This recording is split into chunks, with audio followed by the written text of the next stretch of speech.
Now that your first podcast episode is live, you can start giving out the .xml address to friends. But before you try to get listed in any of the directories, you should add a few more shows to the feed. You'll increase your chances of getting on iTunes and some of the bigger apps the more content that you have and the longer you've been active. It'll also give you a better shot at making the new and noteworthy chart in iTunes if people have 2 or 3 episodes to download right away when they visit for the first time and subscribe to your podcast.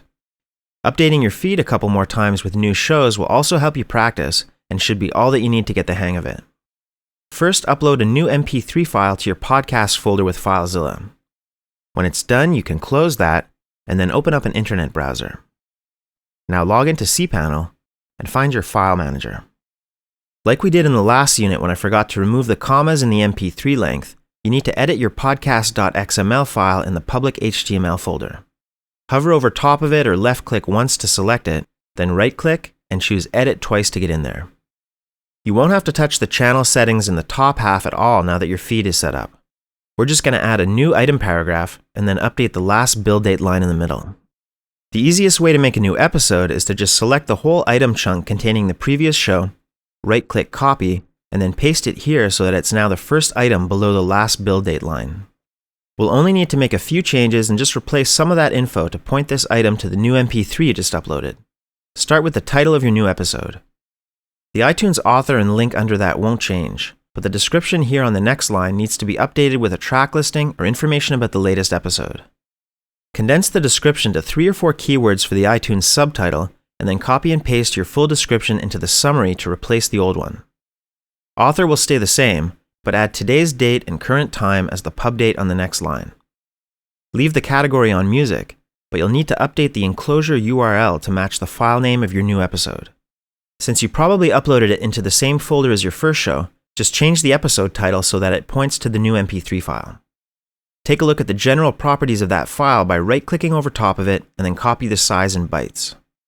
Now paste that into your feed to replace the info in length, and then make sure to remove the commas. The GUID on the line below that needs to be different for each episode and never change, so advance the number ahead by 1. Adjust your iTunes explicit tag as yes or no if necessary, and then right-click over your file again to copy the duration. Paste that and replace the old duration value with the running time for this new MP3 file in hours, minutes, and seconds. The last thing to do in the item paragraph is to enter some keywords that will help people find this new episode in iTunes and some of the podcast apps. You can use up to 255 characters, but the search terms will carry more weight if you pick fewer than that, so be selective. Finally, update your last build date in the center line to match the pub date of this new item and save changes. Before you close that window, open up the feed validator in a new tab and check your feed. If you made any mistakes, it's easy to go back and forth between that screen and the editor until you see the congratulations message.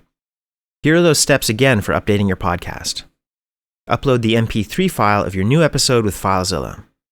Log into cPanel, choose the file manager, and then open public HTML. Right-click over your podcast.xml file and select Edit twice. Highlight the last item paragraph in your file and then copy and paste it on top. Update the title, description, iTunes subtitle, and iTunes summary with the new info. Change the pub date so that it matches today's date. Update the enclosure URL with a new file name and paste in the length in bytes. Advance the GUID number ahead by 1. Update the iTunes explicit, iTunes duration, and iTunes keywords to reflect the new episode. Change the last build date to show today's date. Save changes, then check your feed in a validator until they congratulate you. When your new episode is added to the RSS feed and validated, the last thing that you can do is send out what's called a ping. This will tell some of the podcast directories that there's a new episode and you'd like them to update your listing. They'll be checking your feed on some kind of a schedule anyway, but it can take up to 24 hours for them to display your new show.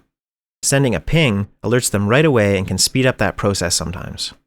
It might also add your podcast to places that you didn't submit to yet. My favorite one can be found at pingomatic.com. Fill in your podcast name where it says blog name, add your website, and then the RSS feed address that ends in .xml. Check all the boxes that you can, and then send pings to let the directories know that you have a brand new episode up on your podcast feed. Of course, anybody that's already subscribed to your podcast won't need that ping at all. They'll be updated automatically whenever you save your RSS feed after adding a new item and changing the last build date.